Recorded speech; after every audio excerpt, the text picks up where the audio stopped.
Алақандай жерден мол табыс табуға болады. Ордабасы ауданы Қарақұл елді мекенінің тұрғыны Самат Сұлтанов жарты соттық жерден 800 келі қияр өндірген.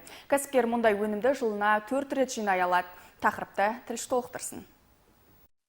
Самат Сұлтанов жастайынан жер еміп өскен диқан, қызанақ қияр өсірудің қыр-сырын бала күннен біледі. Дегенмен жылыжай соғып, қыстың күні көкөніс өсіруге мүмкіндігі болмай келген еді. Енді мемлекеттік бағдарламаның арқасында арманына қол жеткізді. Былтыр қайтарымсыз қаржы ұтып алып, шағын жылыжай соғып алды.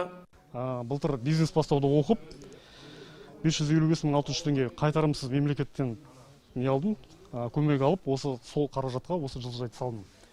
Сол былтыр алғаннан бастап, жаңа жылға дейін бір рет қияр егіп өнім жинап алдым. Сөйтіп 2 рет редиска дейді ғой, қазақшасын білмейді екенмін. Сол 2 рет тағы да редиска егіп өнім алдым. Мынау енді 4-ші өнім қияр. Тағы да өстіп өнім алып жатыр. Ордабасы ауданында мұндай жобаны жүзеге асырғысы келетіндер көп көрінеді. Тамшылатып суғару, бір жерден жылына 2 өнім алу жобалары да көптеп жүзеге асуда. Аудандық ауыл шаруашылығы бөлімінің басшысының айтуынша, жыл соңына дейін шағын кәсіпкерліктің саны еселеп артқалы тұр. Жалпы Ордабасы ауданы бойынша осы грант иегері, осы үйгерлік, осында жылыжайды дамытамыз деген 314 үміткеріміз бар. Жыл соңына дейін сол 314 үміткеріміз осындай жылыжай тамшылатып соғар Израиль технология дейміз, соны қолданысқа ендіретін болады. Ал бір алқаптан 2-3 өнім алатын 257 шаруашылық, 524 гектар биыл іске асырамыз деп отырмыз.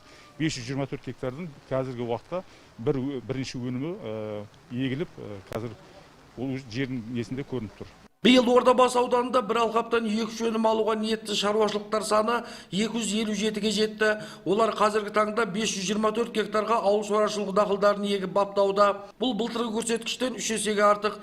Түркістан облысының әкімі Өмірзақ Шөкеевтің тапсырмасына сәйкес, Ордабасы ауданында ауыл шаруашылығын саласын дамыту жүйелі жүзеге асырылуда. Ордабасы ауданынан Кенжехан Дүйсенбі, Әли Мәлік, Олжас Байтуов, жаңалықтар.